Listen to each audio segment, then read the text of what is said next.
Hi everyone, my name is Jacques Fourie, Director of Information Security, Cocho Group.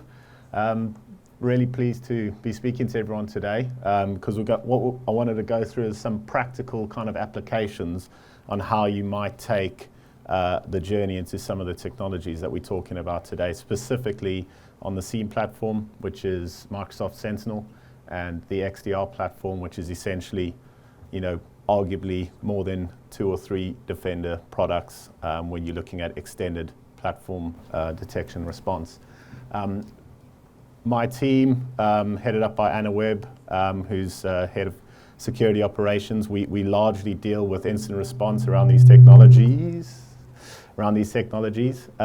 So, we've got a lot of experience in deploying security-based operations using these technologies, working with businesses to see how they can bring them into the security fabric, weave them in with existing tool sets, overlapping tool sets, and be part of that journey.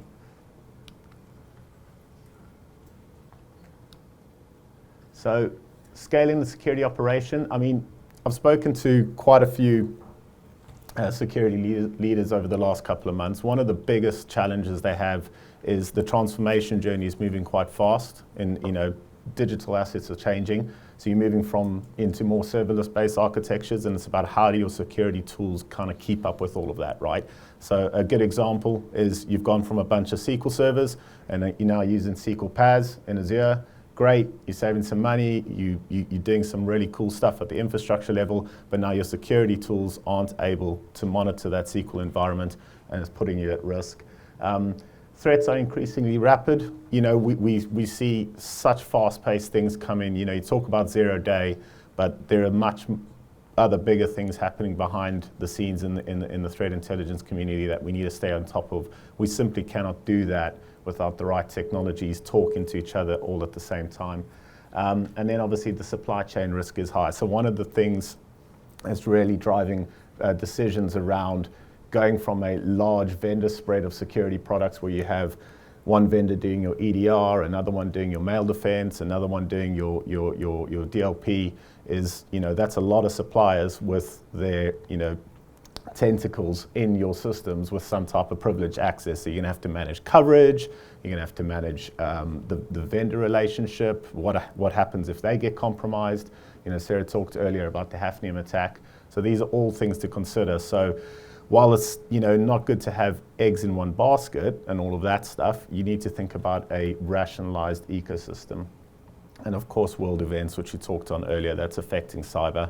And we've already seen a really good campaign from the NCSC here in the UK, basically championing the fact that organizations in the UK should be investing in more advanced technologies to stay ahead of the curve. So stage 1, what challenge does the modern SIEM do for you guys? I think, I've been asked, do I even need it? There's challenges in, I've already got these products, they're all covering, these areas that you say you're gonna cover with these new technologies. So why would you wanna look at some more modernized tooling compared to what I would call a traditional SOC approach? I think there's a misconception that you have to complete your journey to the cloud, or you have to finish your private cloud to Azure migration. That's not the case. You can protect on-prem workloads. You can protect stuff that's not in the Microsoft stack with these tools. So that's a big myth that needs to be dispelled. I think looking at the other tools that you have in your stack, you need to map out what you're going to do. If you look at EDR as a very simple example, and you look at Defender for Endpoint, yes, arguably, you can plug any sensible EDR tool into a SIEM platform and take telemetry from it, which is all very, very great. But if you have Defender and a SIEM that's natively integrated, giving you reasonable management capability on your logs, storage, and all of that, so you can keep costs down, but also working in tandem really well and giving you a holistic picture over the threat, that's coming in, that speaks volumes.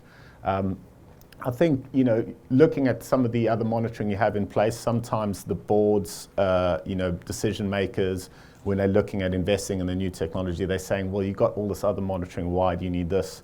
What's the difference? They're often confusing availability monitoring with security monitoring. So it's very important that we get that message right. And I think, if you look at the regulatory compliance pressures are going to be putting on people, and, criminals are weaponizing, the GDPR legislation. So they're freaking everybody out, thinking you're going to get your data stolen, and then they're trying to use that against us. But equally, we need to be prepared for, potentially having a GDPR breach on our hands. So how do we mitigate against that? And we don't want to go cap in hand to the ICO and say, sorry, we lost all our clients' data because we didn't take the reasonable steps. I think there's a lot of noise in the cyber insurance community as well. I actually had a customer the other day, and the insurer is actually imposing that they have a SIEM product in place. And it's about how do they go from, potentially looking at a traditional based SOC fabric that they want to overlay a SIEM with over the business, or how can they use some more of these more advanced cloud technologies to get the stuff up and running really quickly, sensibly, and then scale it over time into the optimization phase. So those are a couple of things to think about. I think, if you look at your actual business risks compared to your technology risks, there's a lot of overlap there, of course. And when we're talking to decision makers about, do I even need this? Why should I do this? Or even thinking about it with your own security teams, your infrastructure teams, it's important to do that risk mapping, right? Because unless you understand the gaps and what you're trying to achieve, you might have a SIEM or XDR solution in place right now that's not a Microsoft stack potentially, and it might be doing a really, really good job. And I've seen others do a really, really good job. However, what this brings you, it brings you closer to that E5 investment. It brings you closer to be able to natively integrate with those new digital assets that you're more likely to buy in the Azure fabric. And also, because these tools are kind of close to home, close to your skill sets that you're growing internally in your business, and it's more organic, what happens then is that you don't have to have other buffers in front of these other technologies that you're blind to, because some of the traditional SOC SIEM solutions are giving you portals into their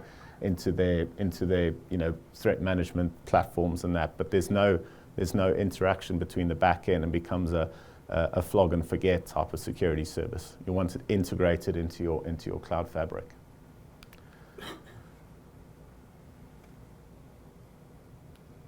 So, modern security fabric, what does that mean? Essentially, we're going to look down at the security silos, right? That's the most important thing. If you look at traditional customers and saying, well, I've got Mimecast for my email protection, I've got something else on my EDR, and that all of these technologies are not talking to each other.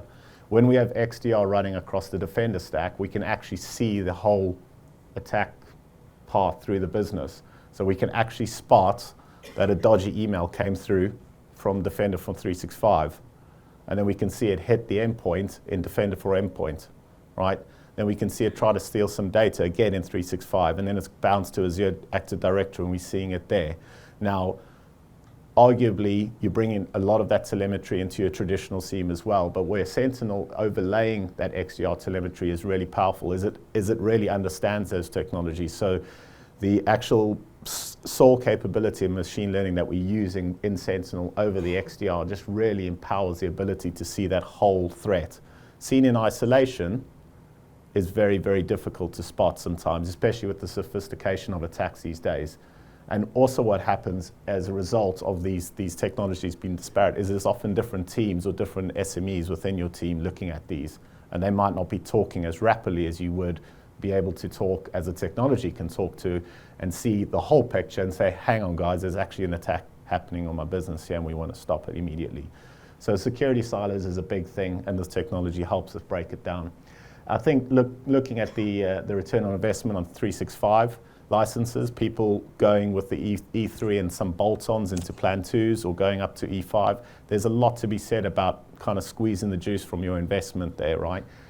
Why pay for another EDR agent where you have to manage all the coverage and all of that overhead in your infrastructure side, and then plug that in with your SIEM, and then they change something, and you've got to redo the log collectors, and you've got to rewrite your log rules and all sorts of nonsense where it's all natively integrated and moving. So you really want to get as much return on investment from your 365 SKU as possible. Reducing the supply chain risk, as I said, less tentacles in your organization, less risk to manage, less things to update, less things to worry about. Is there an agent on that? And of course, security for the modern workloads is really important. So going back to that PaaS conundrum, right, where there are some large kind of technologies out there that aren't doing a really good job at these digital assets yet. The biggest thing, though, I think, in terms of data, kind of collection, and that is that when you're looking at these tools, you aren't having to ship security telemetry outside of your tenant. So that's a big deal for a lot of people. And you know that if anyone knows in security, if you're shipping vulnerability data outside, if anyone gets hold of that, that's a vulnerability footprint, essentially, of your organization. That's the same reason we don't publish our pen test results openly on the web, right? Because that's just going to give the attackers basically the blueprints to our alarm system of our house.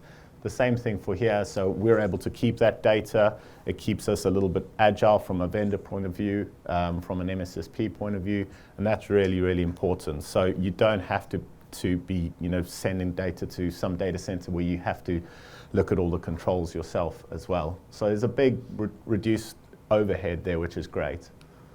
Stage 2, people and process. So make sure you're defining your security operating model. I think that the challenge at the moment is, as we move into these new technologies, not everyone has the skills, but I think you don't have to go to a full MSSP model. A lot of what we're doing these days, and a lot of what our clients are embarking on, is a hybrid model. So you're looking to get an MSSP to augment your team, to upskill your team, and then you're working in conjunction with them. And that goes a lot because the way the technology is architected. It's a very transparent service, right? You can open up that XDR and SIEM layer to your own team and their team, and everyone's seeing the same thing. Everyone's learning together, and everyone's mitigating threats from the same page.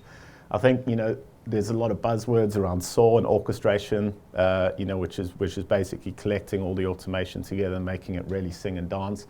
But you need to have the people and process behind it, and basing that on NIST and MITRE alignment's really important, or whatever standards you are trying to adhere to. But the people and process side is critical here, because some people or some organizations have put in these tools and they think they're going to do everything for them, but they don't. You need someone to actually monitor and tune it, and with every monitoring system, as we know, if you don't pay attention to it, it just becomes a big mess of noise and you can't see the woods for the trees. And of course, if your team or MSSP doesn't have the ability to keep up, you need to make some tough decisions about skilling up, about bringing in extra skills to make sure you can keep on top of these modern technologies as well. So an example of the operational fabric, in security operations now, we're largely seeing engineering, fall in the, kind of prevention and the aftermath. But analytics is where we're talking about today in the XDR and Sentinel piece. Threat hunting and threat intelligence comes into that as well, because as you all know, if we're pulling incidents into a SIEM or an XDR platform, we want to be able to attach some threat intelligence onto that. That means we actually understand the context of that incident in the real world, which is really important as well. And security consulting, there's a lot going on in this space where we have organizations with strong cyber teams. They might not have the expertise on the XDR and SIEM technologies that are modernizing in the Microsoft world, but they're bringing in consultancy to help them get there, right, fast, and then bringing in consultancy to help tune and do the optimization, and then over a period of 6 to 12 months, I'll be able to take that step into that modern security architecture. Securing your security is really important. We talked about not shipping logs to another data center or another vendor, and you have to do due diligence on them as well. But if we base our thinking always on confidentiality, integrity, and availability, which is largely ISO 27001, we need to talk about making sure that access to the security monitoring data is really important, because that is a blueprint for a lot of attacks as well. And we need to make sure that the internal controls and separation is important. So when you are trying to build these operations out in-house and you're starting to use technologies that are kind of part of your infrastructure fabric, where that might have been blind to you in the past with other vendors, it's really important that you understand now you have more access, more exposure there. So you need to secure your security, of course. And obviously people compliance is a big thing. So making sure you're not marking your own homework, making sure you're adhering to your own standards when you're adopting more of these technologies in-house. Ultimately, you want to bring overall management costs down of your security kind of your security practice, but don't do that at the compromisation of those internal controls. So what could trip you up? You know, we see, obviously, we talk about the internal skills gap. Partner capability is a problem. We've seen clients try and invest into the Sentinel journey, realize that if they onboard those firewalls, they've got a £900 an hour log bill coming their way because they haven't done it the right way, and then they're thinking Sentinel's not for them. That's definitely shouldn't be a showstopper. That's just been done badly, right? We need to think about, again, this comes to tuning and understanding the tools and understanding how to get the right security coverage across. So partner capability is a bit of a barrier at the moment. Underestimating the need for tuning there is really, really, really critical. So fear of log consumption as well. You know, people aren't really comfortable of the fact that, you know, the Microsoft model is largely based on events per second and log consumption, and that it's a little bit different from some of the other kind of cost modeling out there. So that makes people nervous. But I will say, hand on heart, that we've helped customers get their log consumption right to a decent level, and everyone can do that. You just need to be able to tune the environment sensibly. Compromised by coverage myths. So, you know, waiting for your transformation journey to go ahead, and people sometimes wait too late. I've seen, unfortunately, that happen to a financial services firm. Waited, we need to finish our cloud migration. We want to do this first. We want to migrate our EDR and all of that. And waiting, and boom, it's too late. So you need to get on that journey. And then as your technology evolves, you can bring it into the wrapper of the modern SIEM and modern XDR, and then grow it organically. And it also allows you not to bite off too much, you know, in the beginning as well. And I think, you know, not leveraging SOAR for scale is a big one. Us as an MSSP, scale is a really big challenge for us. You know, we can't hire 100 heads every time we win a contract, of course, and no business internally, you know, can hire tons of cyber professionals either. So you need to make sure you're leveraging the SOAR capability sensibly with your team. But, you know, if you're not doing that, then it's almost like, why are you doing these using these new technologies in the first place? Because the SOAR's there to help you. So the last stage really is optimizing the capability. You know, if you think that, you know, there's a one size fits all, and get pigeonholed into the fact that you are afraid of bringing other technologies in, that's a risk. You know, we utilize the threat freeze from Microsoft, but we also bring other feeds in to augment the tool. You know, don't be afraid to make the ecosystem work for you. I think I've always been of the thinking that you need the best tools for the job, whilst we're trying to rationalize and unify our security approach here, which is really important. It doesn't mean that we cannot bring in some other tools to augment and improve that. You know, and I know last year Microsoft bought Risk IQ, which is a big thing. You know, we're going to see a lot of more native integration between Azure Sentinel and Risk IQ's threat intelligence feeds, which just means that when an analyst gets an incident on their desk and it's popped up and it said Joe Blogg's machine's been hit by this ransomware, they got all that threat intel at their fingertips, and they can make a really quick decision to see what's going on with that incident. That's really good. Bring in help if you need. You know, again, don't let your internal team, potentially lack of skills in this area, hold you back. You can bring an MSSP and augment those skills even for a short period of time and help you get to that extra modern kind of security layer that you want to achieve. And that's a big problem for some organizations. I understand that, but just because you bring in an MSP to help you get there doesn't mean the MSSP that has to take over the whole operation. And then, of course, trend analysis and reporting. That's a big thing for us. Coming back, understanding how the business works. If you look at user behavior analytics and that type of stuff, feeding that back, tuning that into these modern tools so that it can work with your business. You don't want security to be prohibitive. You want it to be enabling your people to work securely and safely and confidently so they can get on with their job, which is really important. So, looking at the trends and tooling that come out of this and feeding that back into the tool is really, really important. And then I think lastly, just make sure you're plugged into that transformation journey, right? For us, we're a consultative security business. We like to be part of the bigger conversation. Just because we're delivering your SOC service doesn't mean we can't understand what you're doing on your cloud journey or your application journey. Yes, we might not be part of all those projects, but we need to understand the wider picture and where the technology is going so that we can make sure the security is moving with it appropriately. And then you want to make those strategic decisions with transformation in mind, not make your transformation decisions and then let security play catch up, especially if you have security vendors in the mix. They need to be part of that conversation. You need to be thinking about it all the time. That's it from me. This is our goal. In Cocho, we try and modernize the security layer as much as possible by leveraging these tools. Matt, who spoke earlier, comes in and delivers a lot of these defender architectures, these Sentinel architectures, which is great. But then you need someone to help you manage it. Of course, that's why we're here. So if anyone wants to talk more about it, just let me know. Thanks.